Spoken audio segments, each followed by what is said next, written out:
क्या कहे करते थे ताई इंद्रो की सौगन खा के क्या करते थे कि ताई क्या कहे करते थे ताई इंद्रो की सौगन खा के क्या करते थे कि ताई मैं तो पेंशन भी 5100 कर दूंगा, ठेके भी बंद कर दूंगा। यूं है ताऊ की पेंशन जरूर काट दी, यूं है ताऊ की पेंशन जरूर काट दी। ये जो पार्टी के गद्दार हैं उन पार्टी में कोई जगह नहीं, ये जो पार्टी के गद्दार हैं उन पार्टी में कोई जगह नहीं। भाजपा का ले लो, इनके मौसम के साथ साथ बयान भी बदलते हैं। बार अलग हो रहा था तो चौटाला साहब हमारे आदरणीय हैं, और जब चुनाव लड़ने की बात है तो नाक रगड़ाने की बात कहने लगे। तो अभी जो मौसम है जजपा के लिए बहुत गर्मा गर्मी का मौसम चल रहा है। अभी जो मौसम है जजपा के लिए बहुत गर्मा गर्मी का मौसम चल रहा है। सरकार ने ये फैसला लेकर के न केवल बुजुर्गों का अपमान करने का काम करा है, जननायक चौधरी देवीलाल का भी अपमान करने का काम करा है। ताकि दुष्यंत चौटाला बीजेपी का बी टीम का आदमी जवाब देना है तो पत्रकारों के बजाय इस प्रदेश की जनता को जवाब दीजिए। जो आपकी सरकार में इतने घोटाले हों, चौधरी ओम प्रकाश चौटाला जी ने ये साफ बात कह रखी है। जो पार्टी के गद्दार हैं उन पार्टी में कोई जगह नहीं। चौधरी ओम प्रकाश चौटाला जी ने ये साफ बात कह रखी है। जो पार्टी के गद्दार हैं उन पार्टी में कोई जगह नहीं। नमस्कार, कैथल टीवी देख रहे हैं आप और मैं हूं आपके साथ प्रीतिका दंड।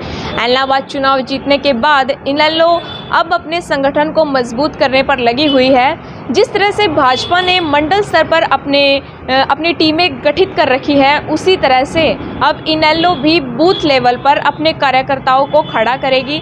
इसी कड़ी में आज अभय सिंह चौटाला के बेटे अर्जुन चौटाला कैथल आए और उन्होंने दुष्यंत चौटाला पर निशाना साधते हुए कहा कि जिस ताई इंद्रो का जिक्र अक्सर दुष्यंत चौटाला अपने भाषणों में करते थे, उस ताई इंद्रो की अब पेंशन तक भी काट दी गई है। इस मौके पर क्या कुछ हुआ, आप ये रिपोर्ट देखिए। जोर बड़ा कम लगा, इतनी बार लोग बड़ा राजी खुशी होकर हमारे साथ गए। इस बात में सच्चाई है नहीं है? सच्चाई है। और यह केवल सिर्फ अपनी रैली के लिए ही नहीं, इलाहाबाद का चाहे उपचुनाव की बात करें, एक एक कार्यकर्ता ने, आप सभी ने मिलकर के जब चौधरी अभय सिंह जी को जिताने का काम करा तो पूरे हरियाणा में एक लहर बनाने का भी काम करा। और वो लहर एक ऐसी लहर बन रही है जिसमें अगर हम और मेहनत करने का काम करें, अगले 2 साल एकजुट होकर के अपना खून पसीना एक करके मेहनत करने का काम करे तो ये लहर कोई तूफान में तब्दील होने में समय नहीं लगता। और मैंने ये पिछले 6 महीने का जिक्र इसलिए करा है क्योंकि जब चौधरी अभय सिंह जी ने पिछले अपने इसी साल जब जनवरी में इस्तीफा दिया था तो उसके बाद पूरे हरियाणा के अंदर एक इंडियन नेशनल लोक दल की एक गूंज बननी शुरू हुई। चौधरी अभय सिंह जी का पूरे प्रदेश के अंदर नाम बनना शुरू होया। और साथ ही साथ उसी समय माननीय श्याम सिंह राणा जी, हमारे प्रदेश अध्यक्ष माननीय नफे सिंह राठी जी, चौधरी अभय सिंह जी और भी पार्टी के कई सारे वरिष्ठ नेता, सबने मिलकर के एक फैसला करा कि भाई जिस प्रकार चौधरी ओम प्रकाश चौटाला जी हमेशा इस पार्टी को चलाते आए, हम उन्हीं के दिए हुए राह पर जिस तरह से उन्होंने हमेशा संगठन को चलाने का काम किया, उसी दिए हुए राह पर हम संगठन को और पार्टी को चलाने का काम करेंगे। आपको मैं एक किस्सा बताना चाहूंगा। एक पत्रकार साथी था, तो उसके साथ बैठ के 10-15 मिनट हमारी बातचीत हो रही थी। तो उसने एक चीज बोली, क्या जी जो आपके लोकदल के कार्यकर्ता है, क्या जी उनसे मजबूत मैंने इस देश के अंदर कोई नहीं देखा। मैं कह जी कैसे? तो कहने लगा जी हम कांग्रेस वालों से भी मिलने हैं, भाजपा वालों से भी मिल लेते हैं। कांग्रेस वालों की कोई काम ना हो, कोई और दिक्कत आए, वो जरा अपना मायूस होकर बैठ जाते हैं। सरकार ना हो तो अपना घर मायूस बैठ जाते हैं। इव देख लियो हाउस में इस देश ने, इस प्रदेश ने इनको 32 विधायक दिए, लेकिन 32 में एक नहीं बोल पाता। अपना एक ही काफी है उन पे सारा पर भारी। हमारी इंडियन नेशनल लोकदल की जिला कैथल की सभी कार्यकर्ताओं की मीटिंग थी। ये मीटिंग जोन लेवल पे रखी गई थी और किस प्रकार से संगठन को आगे और मजबूती दी जाए और किस प्रकार से संगठन की आगे हरियाणा में चलते हुए HPSC और HSSC के घोटालों को देखते हुए, उनको मद्देनजर रखते हुए सभी कार्यकर्ताओं से हमारी बातचीत ये हुई थी कि इस प्रकार और क्या रूपरेखा संगठन को आगे लेनी चाहिए। सर बुढ़ापा पेंशन का ये है कि लगभग 2 लाख के आसपास बुजुर्गों जो आए हैं बुढ़ापा पेंशन काटने की बात आ रही है, क्या कुछ कहेंगे? देखिए, बहुत निंदनीय की बात है। सरकार को इस तरह का कानून बनाना ही नहीं चाहिए। बुजुर्गों को पेंशन इस बात के लिए नहीं दी जाती कि भी उनकी आमदनी कितनी है। बुजुर्गों को पेंशन इस बात के लिए दी जाती थी कि भी उनके परिवार में, उनके घर में, उनके मान सम्मान में कभी कमी ना आए। सरकार को एक बात बहुत अच्छी तरह से समझनी पड़ेगी। इस सरकार की एक बड़ी खासियत है, ये कोई भी फैसले लेती है तो अपने कान बंद कर लेती है। किसान आंदोलन एक बहुत बड़ा इस सरकार के लिए उदाहरण है कि आपको लोगों की सुननी चाहिए पहले और फिर आपको कोई कानून बनाना चाहिए। ये जो बुज़ुर्गों की पेंशन को काटने का इन्होंने फैसला करा है, जिन भी बुज़ुर्गों की 2 लाख से ज़्यादा पेंशन है कि उनकी पेंशन कटी जाएगी। अब मैं आपके माध्यम से सरकार को बता देना चाहता हूँ कि भाई हरियाणा की लगभग 60% जो आबादी है वो गांव में रहती है और जो शहरों में भी रहते हैं। तो हमारे भारत की संस्कृति की एक बड़ी पुरानी परंपरा है, पुराना हमारा कल्चर है, संस्कृति है कि भाई जो परिवार है वो इकट्ठा रहता है और जब तक परिवार के बड़े बुजुर्ग घर में बैठे हैं तो चाहे वो आमदनी हो, चाहे ज़मीन हो, चाहे मकान हो, सब उनके ही नाम पर होता है। अब जिस परिवार की ज़मीनों का आगे बंटवारा नहीं हुआ, जाहिर सी बात है भी उसके इनकम टैक्स रिटर्न में भी जो घर के सबसे बड़े बुजुर्ग मेंबर होंगे उन्हीं का नाम आएगा।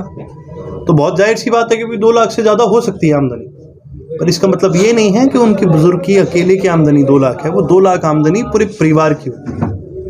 ये बहुत ही निंदा की और बहुत ही शर्मनाक बात है कि सरकार को आज तक इस चीज़ का भी एहसास नहीं हुआ। जननायक चौधरी देवीलाल ने बुजुर्गों की पेंशन, बुजुर्गों के मान सम्मान के लिए शुरू करने का काम करा था। सरकार ने ये फैसला लेकर के न केवल बुजुर्गों का अपमान करने का काम करा है, जननायक चौधरी देवीलाल का भी अपमान करने का काम करा है। दुष्यंत चौटाला ने कहा है कि मैं पहले कहता था किसान आंदोलन है, राजनीतिक आंदोलन है जो दिखाई देने लग रहा है। और मैं तो पहले कह करता था कि दुष्यंत चौटाला बीजेपी का बी टीम का आदमी है।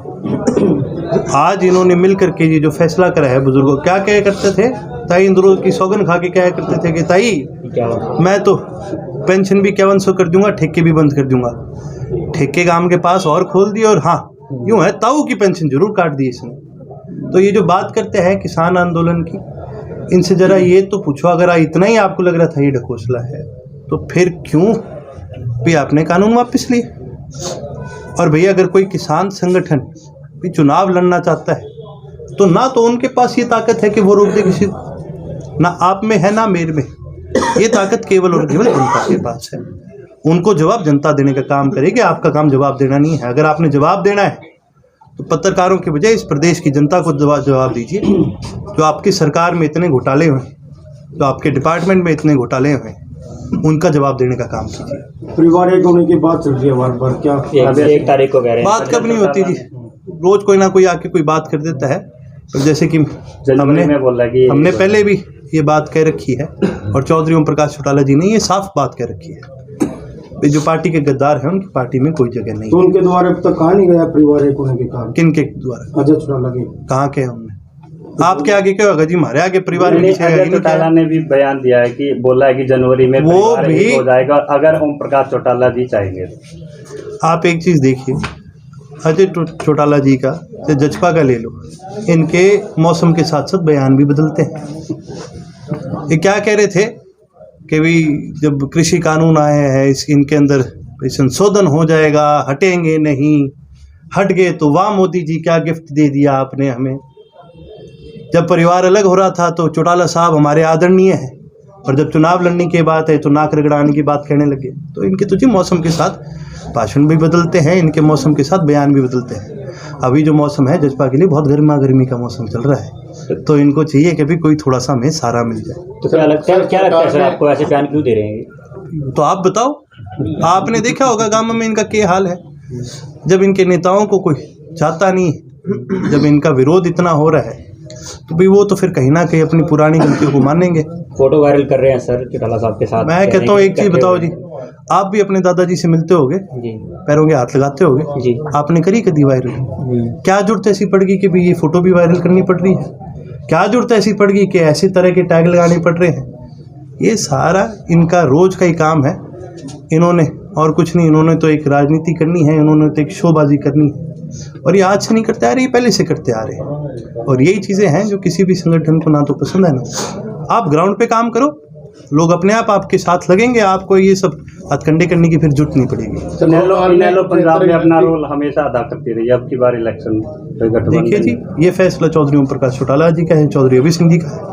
कार्यकर्ता होने के नाते हमारी जो जिम्मेवारी लगाएगी हम उसको पूरी तरह से निभाने का काम। सरकार ने सर यूनिवर्सिटियों को लेकर एक बड़ा फैसला लिया जिसमें विधानसभा में भी काफी हंगामा हुआ, तो ISO जो छात्र इकाई है क्या कुछ करेंगे सर? देखिए जी, हमारी जो छात्र इकाई है, हमने इनका कॉलेज लेवल पर इसका विरोध करने का भी काम करा है। साथ ही साथ छात्र इकाई ने गवर्नर से भी टाइम मांगने का काम किया था, पर उस समय गवर्नर साहब ने हमें टाइम नहीं दिया था। लेकिन हम आज भी इस फैसले के खिलाफ है। यूनिवर्सिटी की जो एक ऑटोनॉमी है वो हमारे देश के एजुकेशन सिस्टम का एक बहुत बड़ा हिस्सा है, और जब आप किसी भी यूनिवर्सिटी की ऑटोनॉमी को छीनने का काम करते हो तो आप उस एजुकेशन सिस्टम को कॉम्प्रोमाइज़ करने का काम करते हो। ये कोई छुपी हुई बात नहीं है कि प्रत्येक यूनिवर्सिटियों के अंदर जो ये वाइस चांसलर लगाए गए हैं ये ज़्यादातर RSS के आदमी हैं, और जिस प्रकार से ये अब इन यूनिवर्सिटीज़ के अंदर फेरबदल करने का काम कर रहे हैं, ये हमारे देश के एजुकेशन सिस्टम को कॉम्प्रोमाइज़ भी करने की कोशिश कर रहे हैं और हमारे देश के इतिहास को बदलने की भी कोशिश कर रहे हैं। पर इसका पूर्ण रूप से हमारा छात्र संगठन, हमारा युवा संगठन और हमारी जनरल बॉडी तीनों ही इसके विरोध में है, क्योंकि ऐसे डिसीजन से ना केवल देश के आज के युवा पे फ़र्क पड़ता है, पर ऐसे फैसलों से देश के आने वाले कल के युवा पर भी फ़र्क पड़ता है। सर, हैदराबाद उपचुनाव में लगातार किसान नेता गुरनाम सिंह चढ़ूनी की जो वहाँ भूमिका रही, लगातार इनेलो के निशाने पर रहे, लेकिन अब एक राजनीतिक पार्टी का गठन किया है सर, क्या कहेंगे? देखिए, वो तो चढ़ूनी साहब से आप पूछे क्या उनके मन में मंशा थी, वो क्लियर कर देंगे आपको। भाई हमारे मन में जो बात थी, कोई अगर हमारे से कोई सवाल है तो मैं उसका पूरा जवाब दे सकता हूँ। जी, चढ़ूनी साहब क्या सोच के कोई फैसला लेते हैं वो तो केवल और केवल वो जानेंगे। हरियाणा सरकार द्वारा ओमिक्रॉन को लेकर गाइडलाइन जारी की गई, लेकिन वहीं रैलियों की तैयारियां की जा रही है और आमजन कोई प्रोग्राम करता है तो उन पर रोक लगाई जा रही है, उसको लेकर क्या कहेंगे? ये पहली बार हो रहा है, आप मेरे को बताएं। अगर सरकार ने सरकारी मशीनरी का दुरुपयोग करा हो, क्या ये पहली बार हो रहा है हमारे देश में? आप एक चीज़ देखो, डेल्टा को फैलाने में सबसे ज़्यादा किसका हाथ था? हमारे देश के प्रधानमंत्री का। जब तक प्रधानमंत्री जी की रैलियाँ हो रही थी तो डेल्टा नहीं था। उसी प्रकार ये सरकार अभी तैयारी कर रही है अपनी रैली की, कोई जनवरी में करेंगे, कोई कहीं करेंगे, तो जाहिर सी बात है भाई सरकार आपको साफ कह देगी भी नहीं है कि जब सरकार की पूरी हो जाएंगी तब भाई वो आपको भी पता है और मेरे को भी पता है, आम आदमी को इन्होंने मारना है। ना कोई अस्पताल पे जोर देते हैं, ना किसी और चीज़ पे जोर देते हैं। जो इंफ्रास्ट्रक्चर ठीक करना चाहिए, जो ऑक्सीजन प्लांट लगनी चाहिए, जिस प्रकार से भी वेंटिलेटर के थ्रू, क्योंकि एक वेंटिलेटर पे 4-4 लोगों को लगाया जा रहा था, उसकी वजह से जो ब्लैक फंगस फैला है उस पर कोई गौर नहीं करा। आओ करनाल सिविल हॉस्पिटल या हरियाणा के प्रत्येक सिविल हॉस्पिटल में चलो, क्या तैयारी करी गई है हाउस के अंदर, ये भी सरकार से सवाल पूछे गए थे। लेकिन ये सरकार इतनी निकम्मी सरकार है कि इन पे वो कभी जवाब नहीं दे पाई। और ये कहीं ना कहीं मैं तो मानता हूँ कि भी ये सरकार जो है ये केवल और केवल अपने फ़ायदे में, चाहे इनको 1000 करोड़ लोगों की भी बलि देनी पड़े, ये सरकार इतनी बेशरम है, ये संगठन इनका इतना बेशरम है कि इनको इस बात का फ़र्क नहीं पड़ता। तो क्या वैक्सीनेशन को लेकर भी काफ़ी घोटाले सामने आ रहे हैं? इसको वैक्सीनेशन को बिल्कुल है। आप एक चीज़ बता दो, सरकार कहती है कि कैथल में 100% वैक्सीनेशन होगी। मैं सिर्फ कैथल जिले की बात करूँ, अब मन पे हाथ रख के बताओ मेरे को कि कितनों ने कराई है। तो ये तो केवल और केवल सरकारी अफसर अपने आंकड़े पूरा करने का काम कर रहे हैं। वैक्सीनेशन अभी पूरी तरह से करी नहीं। तो अगर पूरी तरह से करी जाती तो ना ही ओमिक्रॉन का कभी इतना बड़ा डर होता, और अगर सही मन से करी जाती तो शायद हमारे देश में जो डेल्टा की वजह से जिन नागरिकों की मौत हुई है उनकी भी ना होती। सर, जिसकी आय 6 लाख से ज़्यादा है उसका OBC आरक्षण खत्म करने का निर्णय लिया गया है। क्रीमी को कम मैं पहले भी कहता आया हूँ कि भी ये सरकार जो है ये हर तरीके से जो आम नागरिक को किसी को कोई ताकत मिलती है उनकी ताकत को ये कम करने का काम कर रही है।